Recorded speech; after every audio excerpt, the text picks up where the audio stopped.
संकट में है और यह सरकार झूठ बोलने में, कीर्तिमान बनाने में सफल हुई है। आम लोगों का जीवन दूभर हो गया है, बेरोजगारी की समस्या, भ्रष्टाचार चरम पर है और पढ़ा लिखा नौजवान सड़कों पर ठोकर खा रहा है। ऐसी स्थिति में केंद्र की इस सरकार को बदलने का ये अच्छा अवसर है। इन्हें बदला जाए और बदल करके इंडिया गठबंधन के नेतृत्व के किसी नेता को जहां सहमति बने उसको देश की बागडोर इस स्थिति को संभालने के लिए सौंपी जाए। ये भी लेके जाएंगे कि अगर इस गठबंधन की सरकार बनी, गाजीपुर के लोगों का आशीर्वाद हमारे पक्ष में आया, तो गाजीपुर की बुनियादी सुविधाओं में जो आज भी बहुत बड़ी कमी है, गाजीपुर के नौजवान खेल के क्षेत्र में बहुत आगे हैं, स्पोर्ट्स का बहुत लगन है उनके अंदर, लेकिन दुर्भाग्य है कि आज तक गाजीपुर में कोई स्पोर्ट्स कॉलेज नहीं है। गाजीपुर में दूसरी जो सबसे ज्वलंत समस्या है वो ये है कि 300 से ज़्यादा डिग्री कॉलेज होने के बावजूद कोई यूनिवर्सिटी नहीं है। अगर हम लोगों को अवसर मिला और केंद्र में हमारी सरकार बनी इंडिया गठबंधन की, तो गाजीपुर में ये सौगात के यहाँ एक यूनिवर्सिटी की स्थापना हो।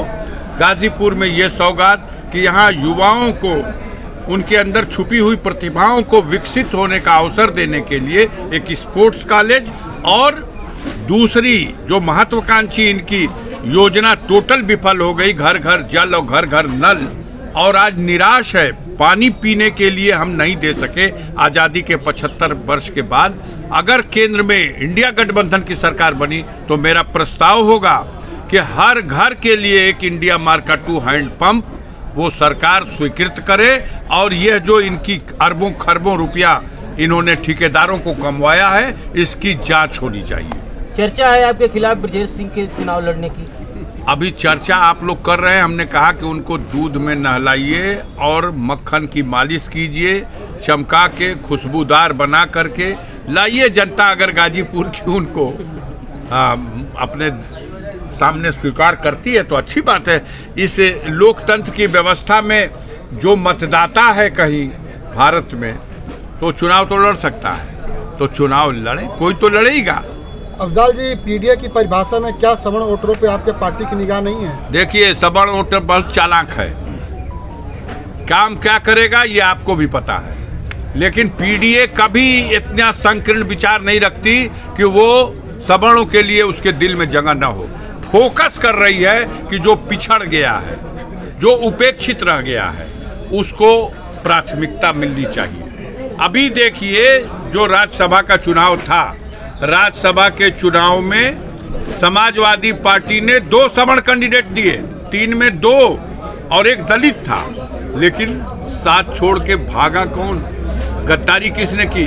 भागने वाले वही सवर्ण कैंडिडेट थे। तो उसको छोड़िए, वो मानसिकता की उनकी बात है, वो पचा नहीं पा रहे हैं अखिलेश यादव को, क्योंकि उनके नारे में दम है। उन्होंने कहा जातिगत जनगणना हो, दिल तो धक से कर देता है कि अरे जातिगत जनगणना हो जाएगी, औकात सबको पता लग जाएगी।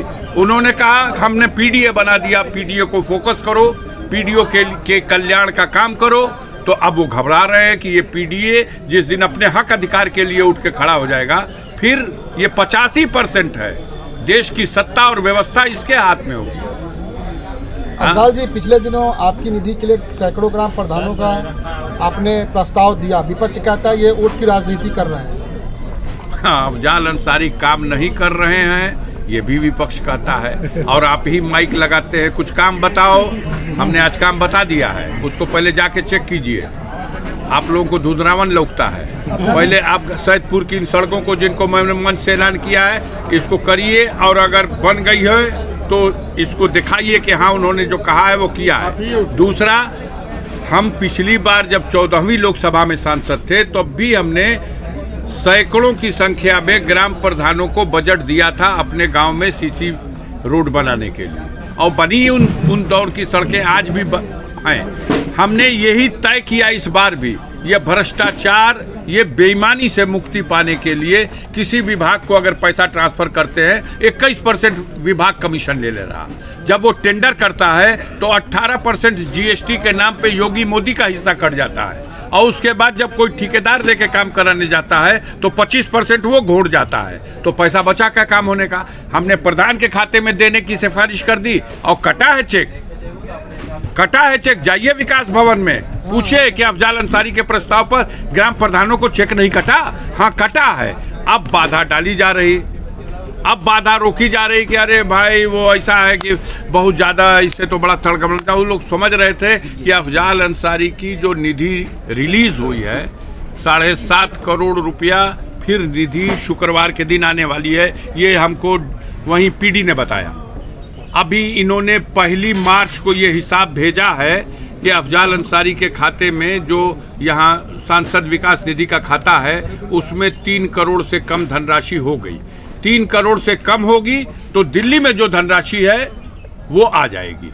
ये उसी को रोके हुए थे कि 3 करोड़ से ऊपर ही यहाँ बचा के रखिए, वो धनराशि ना आए। जब वहाँ से 8 फरवरी को लेटर आया है MP लैट्स स्कीम के लिए कि आप ऑडिट करा के रिपोर्ट भेजिए और उनकी निधि के जो प्रस्ताव उनका चेक काटिए, तब इन्होंने 1 मार्च को चेक काट के उनको भेज दिया कि अब 3 करोड़ से नीचे हो गई, आप वहां से इनकी बाकी धनराशि भेजिए।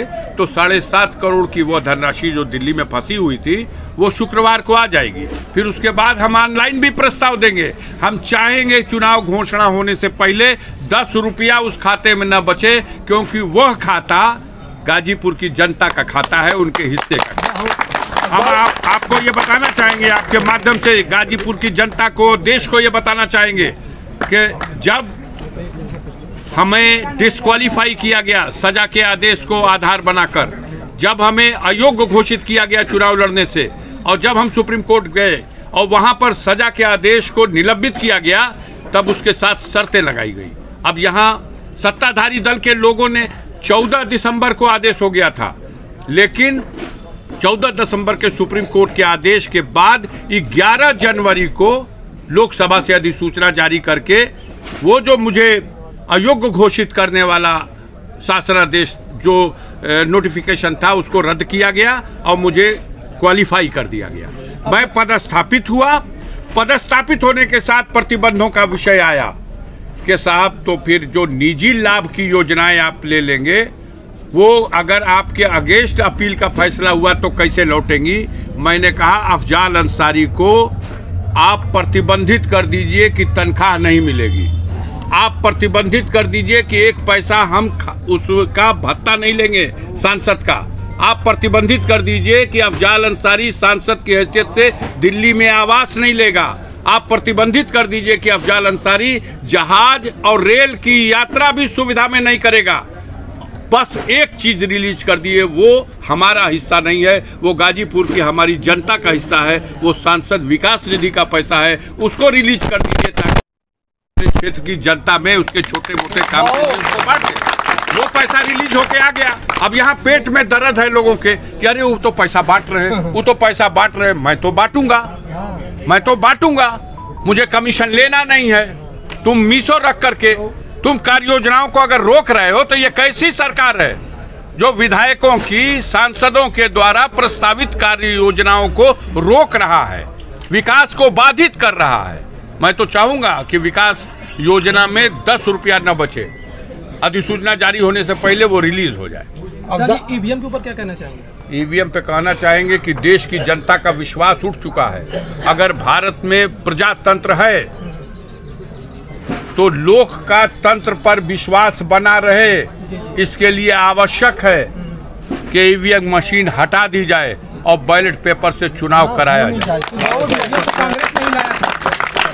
ईवीएम को लाने वाली कांग्रेस ही है। अच्छा, ईवीएम कांग्रेस ने लाया था तो ये मोदी जी को कौन खजुआत हो गई है कि हटा ना दे रहे हैं, उसको हटा दे। इनके कौन खजुआत बन गई? वो कांग्रेस का लाया हुआ बड़ा खरा काम था तो उसको हटा दो। 100 सीट नहीं जीत सकते मोदी, 10 सीट उत्तर प्रदेश में नहीं जीतेंगे, आप हटा दीजिए। वोट कहाँ बा? वोट बा चट्टी चौराहा पर 4 गो इन्हन का तोता पोसले बड़ा सो, वो बोले शुरू करत हुआ सो विकास पुरुष, विकास बाहर विकास पुरुष। कैसन विकास है भैया कि BSNL भंटा ढार हो गई, केहू BSNL का सिम कीने वाला नहीं थे। यही विकास है, यही विकास है कि रेल का प्लेटफार्म टिकट 3 रुपया था, आज 50 रुपया हो गया। यही विकास है कि बुलेट ट्रेन चला देंगे, लेकिन वो बुलेट ट्रेनवा कहीं चलत होके तो चलो हम टिकट कटाओ थी तो के घुमा दी। मोदी का एक और प्रचार, किराया 3 गुना 4 गुना। क्या कहना चाहेंगे? मोदी गारंटी खूब प्रचार किया जा रहा है। अरे मोदी की गारंटी तो यही है कि लगभग 4000 वर्ग किलोमीटर वो क्षेत्र जहां भारत की सेना गश्त लगाया करती थी, जहां भारत के नागरिक चरवाहे अपने मवेशी चराया करते थे, आज उस पर कब्जा करके चीन बैठ गया। ये मोदी की गारंटी है। मोदी की गारंटी है कि पैसा कितनो रखा हो खजाने में, विजय माल्या पैदा होगा और खजाने से पैसा लेकर के सरकावा डाना पकड़ लेगा। पासपोर्ट कौन देता है? भारत सरकार। कौन देता है नो ड्यूज और नो ऑब्जेक्शन जो मेहुल चौकसी को दिया गया कि तुम जाके किसी देश में दुनिया के बस जाओ? भारत सरकार को आपत्ति नहीं है। शर्म से चुल्लू भर पानी में डूब मरना चाहिए कि देश को लूट के भागने वाले रोज भाग रहे हैं और मोदी की गारंटी है। का गारंटी बा? बोला 50 किलो यूरिया का बोरिया 40 किलो करे का गारंटी बा?